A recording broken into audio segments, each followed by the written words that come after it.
People like the number 3. So hopefully you have 3 solid points, and at each of your points, make sure you build a statue or a hologram at a certain area on the stage, preferably from left to right, because the majority of people in the world, I think, read from left to right. I know my Arabic speaking brothers and sisters, we read from right to left. I'm learning, but the majority of people who will be there probably will read from left to right. So you'll start from the audience's left and work your way to the right. That is my advice is as far as the stage usage. Please use the stage. We know how important that is in Toastmasters. Every time we give feedback, they say, you could have used the stage more. I could use the stage right now, but I would probably have to carry this thing all around. That's not gonna work, so I'm kind of stuck right here. Vocal variety. That's something we use a lot. We say that a lot in our Toastmasters meeting. Vocal variety. What does that mean? It doesn't mean yell at us and then get really quiet. It means that if you're telling a story about a 3-year-old, you shouldn't sound like a 45-year-old man. And if you're telling a story about your mother, you shouldn't sound like a 3-year-old little girl.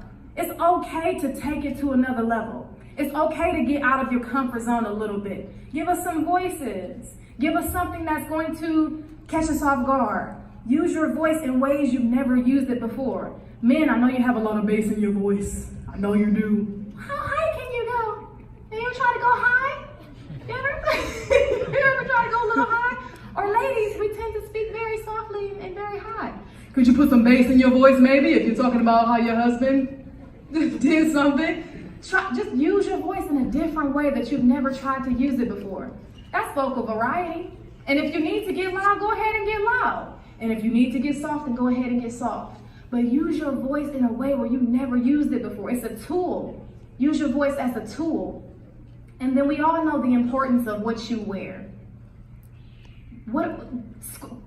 On the scoreboard, there is a scoring for appearance. And I know many of you have that judge's ballot sheet. Make sure you're looking at it to see what they're looking for, but appearance counts. So what are you wearing? What is it that you're wearing? Before I got on the stage today, I asked Uzma, I said, are there any colors that may be a little offensive? Because I knew I was gonna be wearing yellow pants. Who wears yellow pants? I would never wear yellow pants in a contest, because what do you think they're gonna be talking about the whole time? Her yellow pants. Oh my goodness, it's the color of mustard, it's the color of the sun. So try not to be distracting with what you wear, but still look sharp. I chose a navy blue suit to wear during my speech. It wasn't black, it looked black, but it was navy blue. Why did I choose a navy blue suit? Because first of all, I didn't want to wear a skirt because I knew I was going to be moving about in boxing. I didn't want to wear a skirt. I didn't want to wear heels, but ladies, apparently, men like it when we wear heels. So I wore heels that day, and I chose that dark color because I wanted people to take me seriously. Not that they wouldn't take me seriously in red. Sherry Sue wore red and she got second place. So not to say that red is a bad color, but for me, the character that I wanted to be in, the mentality and the role that I wanted to play, the costume that I wanted to wear was seriousness. But I didn't want to be so serious to the point where I would come out in boxing attire. I felt like that may have been too much. So consider your appearance and keep your appearance in mind when you're going on those stages and when you're competing in the contest. Because I know is there a contest tonight? Yes. Oh, no, I'm okay. I'm okay. I'm all right. Thank you. So in the contest tonight, I'm going to be looking at your appearance. I'm going to be seeing who has the bright orange tie, who has the bright orange shoestrings, and if you want me to give you some feedback afterwards, I will. Who is competing this evening? It's not a secret, is it? Are the competitors here yet? Yes. Just a few? Oh yeah, let's clap for them. Congratulations in advance. I'm so happy for you and I'm so proud of you. And I'm sure you're implementing all these things, but I still share mine in case someone maybe wanted to compete next year.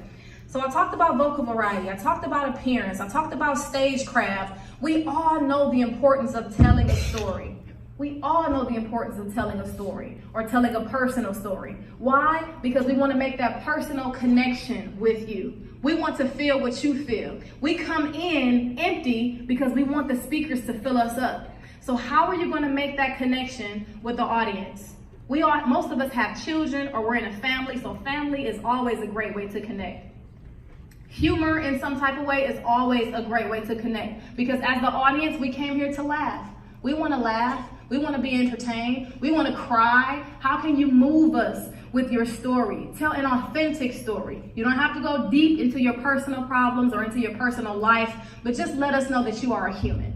Let us know that there is something real and authentic about you, especially if we've never met you before. Like today, I don't know anything about you. So when I see your speeches, I hope to learn so much more about you so that afterwards I can say, oh, wow, my son did that when he was 6'2", or wow, my sister was crazy as well, or something like that, where we can connect, where we can feel like we're one.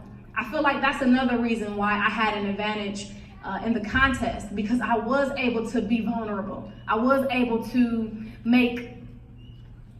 do self-deprecating humor.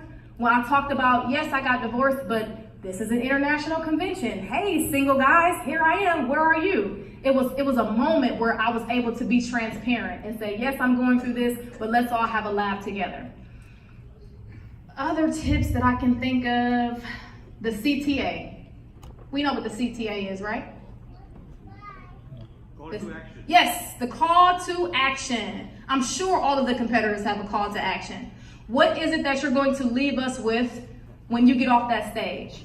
What is our homework? After we listen to you for 7.5 minutes, we may not remember anything you said, but what is that challenge? What do you want us to do after you leave? What's this message all about? Call to action. I challenge you to become a better speaker. I challenge you to be more involved in your Toastmasters club. What is it that you want us to do once you leave that stage? And do you have a phrase that pays? We know the phrase that pays. My favorite phrase that pays is, I see something. That was my favorite phrase that pays. My phrase that pays was still standing. It doesn't have to be an entire phrase. It could be one word. What is that one word or one phrase that we're all going to be saying 10 years from now? I still say ouch from Darren LaCroix. I still say speak from LaShonda Rundles. So what is going to be that phrase that pays, that gets everybody talking about your speech over and over and over for the next few years to come? I think those are the most important tips that I wanted to hit. I'm not sure if we have a Q&A session prepared.